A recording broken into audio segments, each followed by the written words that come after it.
Hi everyone, I'm Donna Stellhorn, your practical astrologer, and today we are talking about the full moon.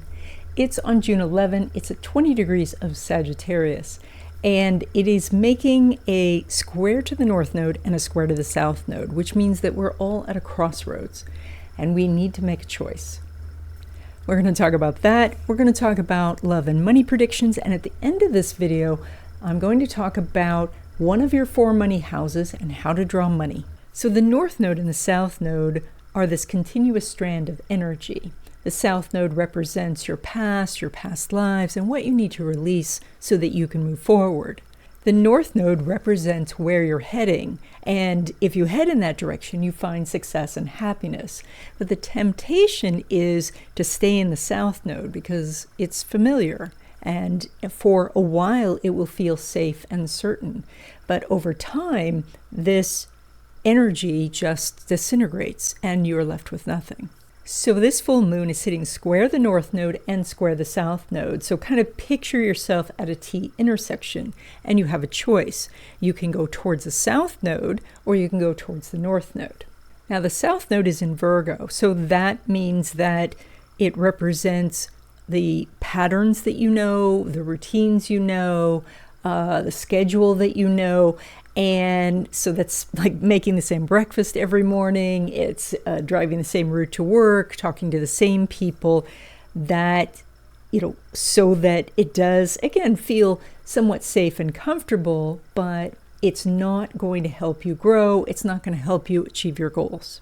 Now, the north node is in Pisces, and Pisces is this force for creation. So if you think of Aries as being the first sign, Pisces is right before that. So Pisces is the idea or the vision that you have that then things get created out of. And so Pisces is this more holistic view of things. It goes beyond like making a living, and it's about living well. It goes beyond how you describe yourself, and the groups that you belong to, and all the little identifications, and it reminds you that you're part of the universe. And being part of the universe means you can tap into the abundance that's there. So you're at this crossroads now with a choice of exploring something new and investigating that idea and seeing if you can take this vision and turn it into reality. Or you can choose the south node, which is doing the same things you've done before and being in that same routine and stuck in those chores and those endless tasks. Now, that's not to say that laundry doesn't need to get done and dishes don't need to be washed. Those things do need to happen, but this is where you don't make it your entire existence, that you carve out a little bit of time, even just a few minutes a day, so that you can work on the things that are going to bring you real happiness. So this is full moon energy. So it is the busiest time of the whole lunar cycle. And so you're busier now than even usual, which is saying a lot. But you want to stop for a moment and just picture what you want for future cycles. You want to think about maybe what you want to get going on the new moon in a couple of weeks. And if you would like to know what's ahead for you in 2025 and 2026, I do readings. These are live readings by Zoom where we go through your chart and your questions. You can record this session. And so there is a link in the description that gives you more information. Okay, Cancer, this full moon is lighting up your area of work and health and routines and those things that lead us on a daily basis to our well-being. Now, the south node is sitting in this area of all this confusing information and, going back and forth and maybe eating healthy one day and then not the next and breaking the routine, or, like digging into all this conflicting information. And then the north node is elevated in your chart, and it says, what do I believe? What do I know to be true? And when you ask yourself that, when you really say, what do I know I need to be doing on a regular basis? What do I know that I should be eating or how I should be exercising? The answer is there. And when you follow that path, the path that says, I do know, that's when great things happen. Now, when it comes to relationships of all types, like meeting someone new, dealing with your partner, dealing with a business partner, there's no aspect going on between Moon and Saturn, and that means that it's time to focus on you. That leave the relationship issues now for the moment and, well, the 2 weeks, and then focus on you, get stronger, get happier, get healthier, do those sort of things, and then deal with the relationship when this energy lines up, which it will in the future. Now, when it comes to your money, you pull money from the sun, which is in this place where it's rising in your chart. And so it's very inspiring right now, and it's making a lovely sextile to Mars in your house of money, which is also in Leo, which is ruled by the sun. So there's so much of a connection here, but it starts probably with some sort of meditation or like going on a walk and waiting for that inspiration to say, this is the direction to go. This is where you're guided. So thinking about these things, maybe shutting off some of the noise and putting yourself in nature so that you can really hear your own thoughts and the universe, because that's where the answers are going to be. Now, when it comes to money from business or from investments, the sun and Uranus are not making an aspect. They're going to line up pretty soon. And so very close to the new moon, you're going to start to see some results from this. But right now, as we enter into this time, there is more that you're doing the work and people are promising to pay, and it looks like they will pay, but they're not paying quite in this 2-week period. So the focus is on, doing the things that are going to generate the profits in the future, that, get into that system and look at, like your statements, talk to your broker, things like that. But the results come outside this 2-week period. So when it comes to money derived from career, so that would be a paycheck, you have a semi-square going on between the sun and Venus. So there is some strong energy here, especially if you are finding a new job, that you can get some sort of extra perks, some opportunities, maybe a higher salary. This is, if you've already started a conversation with your boss, this is the time to continue it, because there's some really good energy here for getting something in the works. And with that connection to Mars that we were talking about, where it's in the sign of your money house ruler, then you can see that it's just a chain of events that lead to the bigger payday. Welcome to the third section of this video, where I'm going to make a couple of announcements, and then we're going to talk about one of your 4 money houses and how to draw money to you. The new month wishes class is on June 1st. It's at 12 p.m. Pacific time. And now there is a much easier way to register for this class. So just click on the link in the description to register. This is a free class where we talk about the astrological happenings for the month, and then we write our wishes together, and then we energize them together in a short meditation. I know this date and time doesn't work for everyone, but if you can't come but you're interested, sign up anyway, because you will get information about how to write your wishes for the month. Also, if you like astrology and you love black cats, then you're going to love my newsletter. It's an illustrated guide for the happenings of the week, and it's free to sign up. There's a link in the description. Also, I have some videos coming out that are more about the world perspective for some of these major aspects that are happening. These are videos that are members only, and so if you would like to join and become a member, that would be fantastic. It's only $2.99 a month, and there is going to be these exclusive videos, also instructional videos. These videos go into astrology more deeply. And so if you're interested in this, there is a join button by the subscribe button. So let's talk about finding the hidden money in your chart. You have 4 money houses in your chart: the 2nd house, 5th house, 8th house, and 11th house. And you may have planets in some of these houses. You may have planets in all of these houses. You may have planets in none of these houses. That doesn't matter, because sometimes planets can bring some benefits, but sometimes they can bring some real challenges. So the most important thing is to work with the energies. So when you're looking at your chart, the line that sits between the 1st house and the 2nd house is called the 2nd house cusp. Now, I use a house system called Placidus, and there are about 20 house systems out there. This one that I use is probably the most popular one used by modern astrologers, and I think it gives you the most accurate information.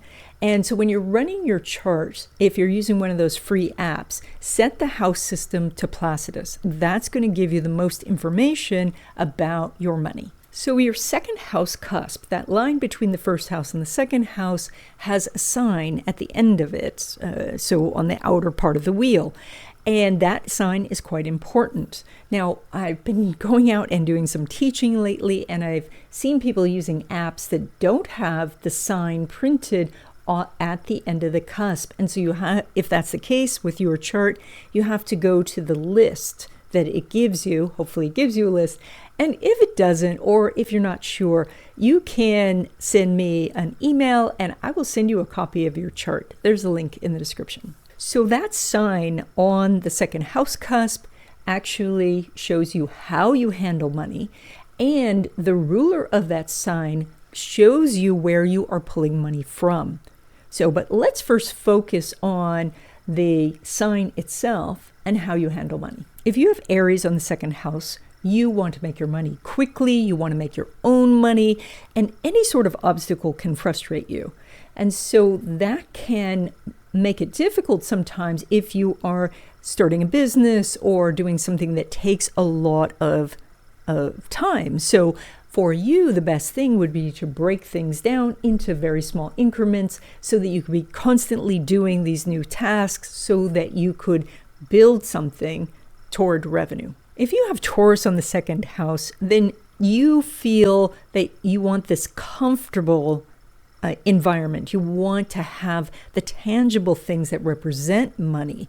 And so that can be why you go shopping, so that you can have these items, because that makes you feel safe and secure.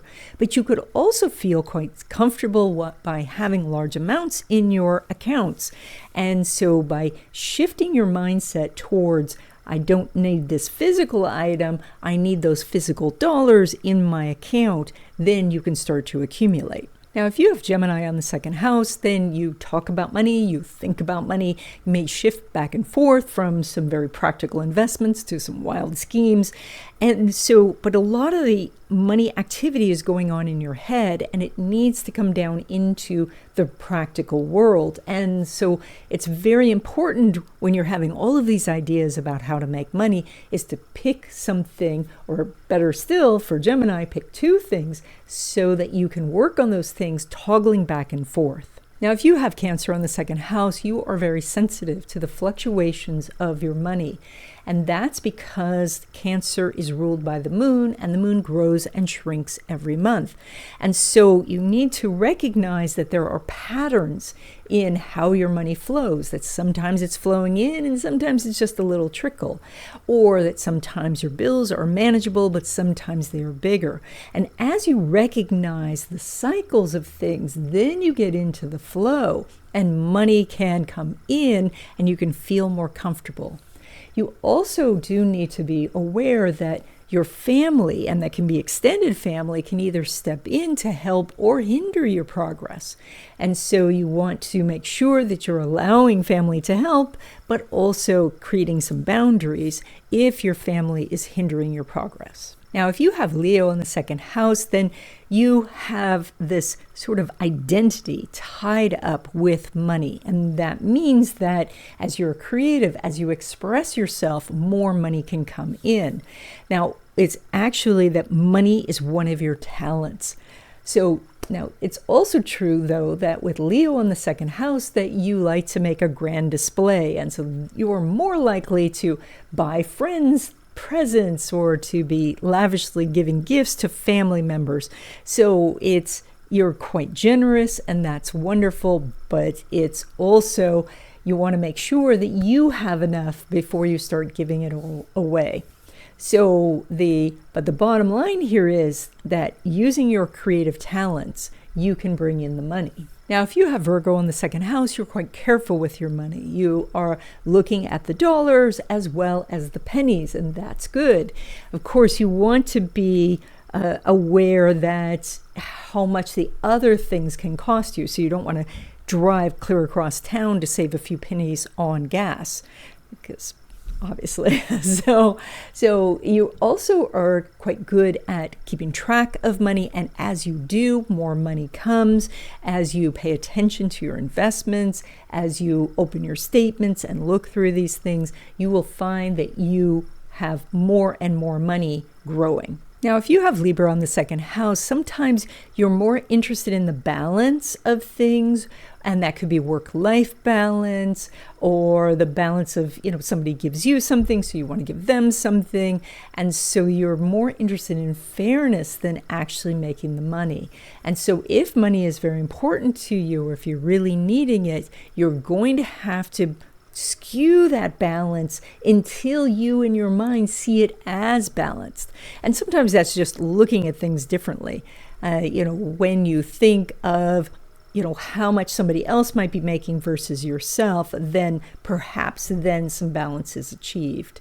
So this is also with Libra, you could tend to maybe skimp on some of the necessities so that you can buy the things that you really want. If you have Scorpio on the second house, then you're very interested in money, and you probably want to do some sort of investing or create some passive income. It is likely that you have some hidden money that you keep for emergencies, maybe something that your spouse doesn't even know about. And you also have the hopes that you can make a lump sum of money or have a big win. If you have Sagittarius there, you can be a little cavalier about your money and money management. It's the Sagittarius gives you some luck, but because you have luck, it sometimes doesn't give you the push to go make more. It's like you were a little bit short for rent, but then you reach in your pocket, you find $100 and rent is made, versus you saying, okay, I have all of these skills and intelligence and cleverness, I could go make more money. But why, when luck just seems to happen? If you have Capricorn on the second house, you work hard for your money, and money seems to come in slowly. It feels like it comes in small amounts until one day you look around and you have much more than everyone else around you. So one of the things, the benefits that this is because it gives you the impression you have to work so hard, you are constantly working for it, and you do have more ability to bring it in. So, but it can feel like it's drudgery, and so it's necessary for you to go in and every once in a while and make sure that you know that you are doing well, that you are, that money is coming in on a regular basis and that it is accumulating. Now, if you have Aquarius on the second house, then money can come in unexpectedly, or that money can go out unexpectedly. So this is that your income will fluctuate or your expenses will fluctuate. So if you have a job where there's some sort of commission or bonus structure, or you have a side business so that sometimes it's up and sometimes it's down, it's very harmonious with that Aquarius energy. If you're on a fixed income or you get a regular paycheck, then your bills can fluctuate, and it's very necessary that you have some sort of sinking fund. With Aquarius on the second house also, you tend to make what your peers make.